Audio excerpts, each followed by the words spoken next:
अस्सलाम वालेकुम। मैं हूं साइकोलॉजिस्ट निदा ताहिर और वुमेन केयर सेंटर के प्लेटफॉर्म से जनरल कंसल्टेशन की एक और एपिसोड के साथ आपको शामदीद कहती हूं।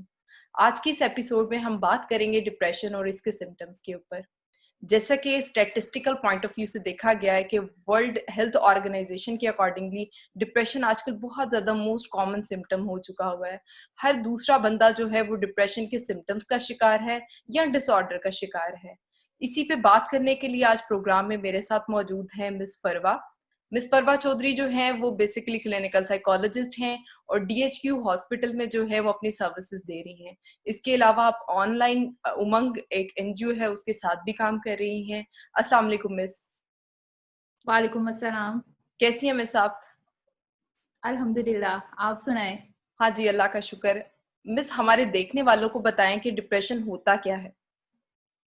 डिप्रेशन जो है वो आजकल बहुत कॉमन है। हर दूसरा पर्सन जो है वो डिप्रेशन का शिकार है। डिप्रेशन की जो मतलब सिम्टम्स है ना, वो पर्सन टू पर्सन वेरी करते हैं। इसमें जो बिल्कुल है ऐसे ही है। पर्सन जो है वो किसी काम में अपना इंटरेस्ट नहीं दिखाता। अपने पसंदीदा काम में भी उसका इंटरेस्ट जो है वो लो हो जाता है। बोरिंग, हर चिड़चिड़ापन, उकताहट, बेजार, ये सब उसकी फीलिंग्स होती हैं। इसके अलावा किसी काम में उसका दिल नहीं लगता और हर टाइम जो है वो सर दर्द, मैदे में तकलीफ और बॉडी सिम्टम्स की शिकायत करता रहता है। बिल्कुल ऐसे ही है।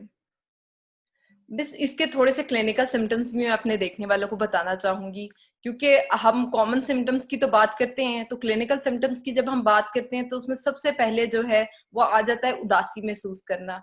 बहुत ज्यादा सैडनेस की जो फीलिंग है वो डिप्रेशन की तरफ लीड कर रही होती है। इसके अलावा डिस्टर्ब स्लीप, नींद का ना आना या बहुत ज्यादा आना, ये भी डिप्रेशन की तरफ लीड कर रही होती है। उसके अलावा एपिटाइट के ऊपर डिप्रेशन आपके बहुत ज्यादा इफेक्ट करती है, यानी आपकी भूख बहुत ज्यादा मुतासिर होती है, या तो बिल्कुल ही खत्म हो जाती है या बहुत ज्यादा लगना स्टार्ट हो जाती है। उसके अलावा जो है लाइक आपको ऐसे लगता है कि माइंड में थॉट्स जो हैं वो रन कर रही हैं, बिला वजह सोचे जो हैं वो आ रही हैं, डिस्टर्ब कर रही हैं। These are also symptoms of depression.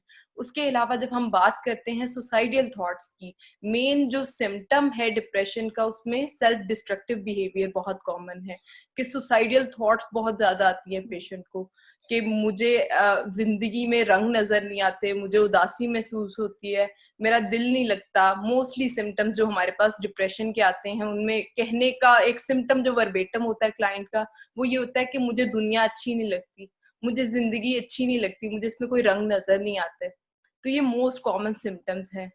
तो मिस, आप कुछ कॉजेज अगर हमारे देखने वालों को बताना चाहे तो।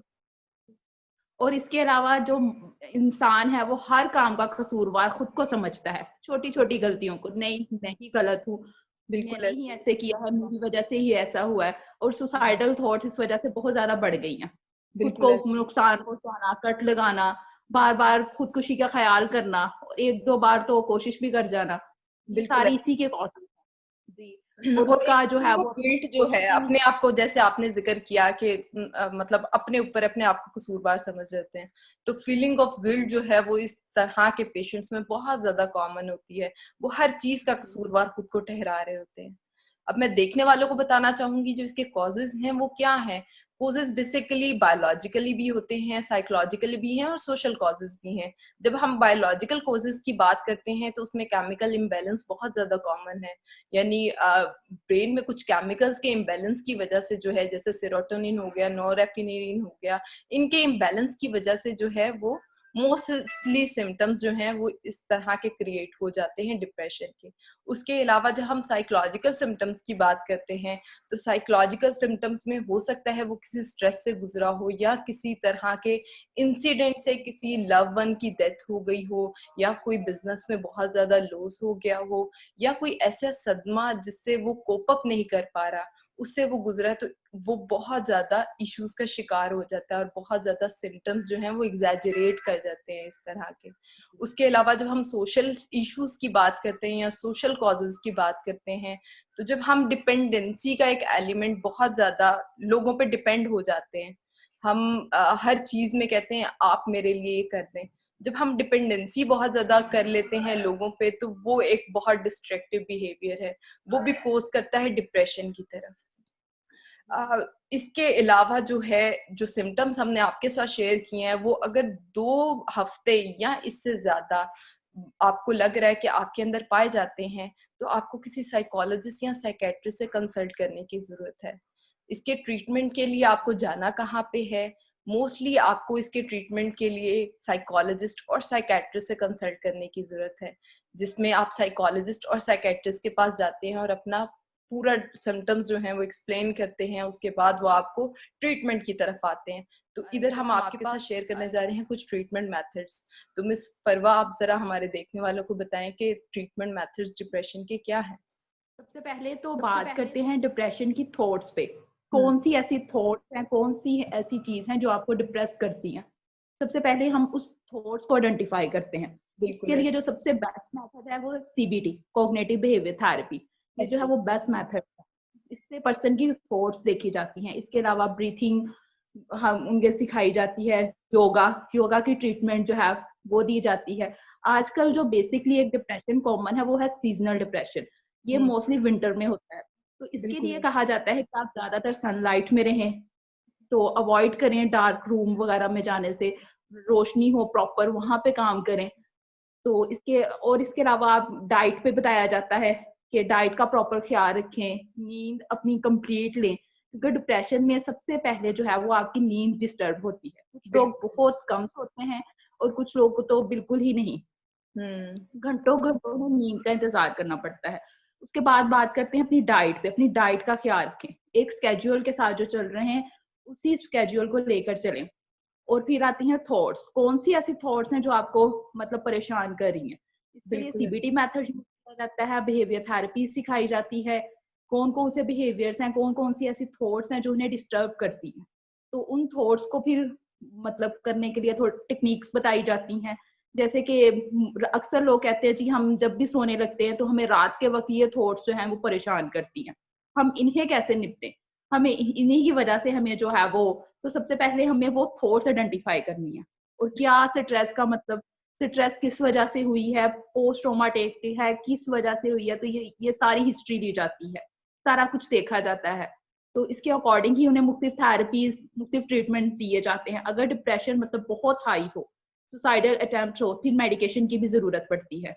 अगर सुसाइड कर चुका है तो उस पर्सन को कभी भी अकेला नहीं रहना चाहिए, बल्कि उसे सोसाइटी या किसी ना किसी फैमिली मेंबर के साथ रहना चाहिए, क्योंकि सुसाइडल थॉट्स कभी भी आ सकती हैं और खुद को नुकसान पहुंचा सकता है।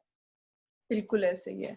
और मिस यहाँ पे मैं थोड़ी-सी आपके ही ट्रीटमेंट में थोड़ा-सा एडिशन करना चाहूँगी, क्योंकि हमारे देखने वाले अगर उनको ऐसा लग रहा है कि उनमें इस तरह के कोई सिम्पटम्स हैं या उनके कोई प्यारे जो हैं वो इस तरह के इश्यूज़ का शिकार हैं, वो कुछ टिप्स को इस्तेमाल करते हुए, कुछ टिप्स को यूज़ करते हुए अपनी इस मैनेजेबिलिटी को क्योर कर सकते हैं। उसमें ये है कि आप डीप ब्रीथिंग की तरफ आएँ, यानी गहरे लंबे साँस लें, साँस की मशक करें, ये बहुत ज़्यादा डिप्रेशन में हेल्पफुल होता है। उसके अलावा आप एक्सरसाइज़ करें, योगा करें, योगा बहुत ज़्यादा हेल्पफुल है, मेडिटेशन करें, अपने घर वालों से बातचीत करें, क्योंकि बातचीत करने से आपके बहुत सारे मसाइल जो हैं वो हल हो जाते हैं और वो थॉट्स जो आपके माइंड में रन कर रही हैं, वो बहुत ज़्यादा कूल डाउन हो जाती हैं। उसके अलावा ऐसी सोचें जो आपको बहुत ज़्यादा डिस्टर्ब कर रही हैं, उसको एक पेपर पे लिख लें, अगर आप किसी से शेयर और नहीं कर सकते। तो उसके और बाद योगा बेशक की उस एक पेपर टेक्निक को भी वेस्ट है, कर दें, मैं आपको ये बताना बहुत बेस्ट चाहती है हूँ आपके कि लिए।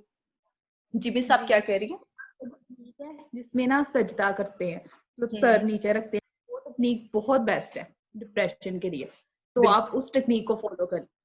बिल्कुल ऐसे ही है। और इसी में थोड़ा-सा ऐड और करती जाऊँगी मिस, जब हम इबादत करते हैं, नमाज़ पढ़ते हैं, दुआ करते हैं, तो इससे भी डिप्रेशन जो है वो बहुत ज़्यादा क्योर होता है। एक रिसर्च मैंने पढ़ी थी, उसमें बेसिकली ये मेंशन था कि जब हम इबादत बहुत ज़्यादा करते हैं, अल्लाह ताला से दुआ बहुत ज़्यादा करते हैं, तो डिप्रेशन के जो सिम्पटम्स हैं वो बहुत जल्दी क्योर हो जाते हैं और हम बहुत जल्दी जो है वो उस डिप्रेशन के सिम्पटम से निकल जाते हैं, क्योंकि हम उम्मीद लो जो है वो खुदा से लगा लेते हैं। तो बहुत सारे सिम्पटम्स जो हैं वो क्योर हो जाते हैं। तो तो उम्मीद डिप्रेशन करती का हूँ। जो है वो मेडिकेशन से ज़्यादा थेरेपी ज़्यादा असर करती है, ज़्यादा थेरेपी इफेक्टिव है। तो थेरेपी पे ज़्यादा फोकस किया जाता है, क्योंकि मेडिकेशन से वक़्ती फ़र्क पड़ता है। आपने मेडिकेशन दी, ठीक है 1 वीक, 2 वीक्स के लिए ठीक हो गए, लेकिन थेरेपी जो है वो ज़्यादा इफेक्टिव है। बिल्कुल ऐसे ही है। उम्मीद करती हूँ कि आज हमारे देखने वालों को जो है वो डिप्रेशन के बारे में पता भी चला होगा, उसकी मैनेजेबिलिटी के बारे में भी पता चला होगा।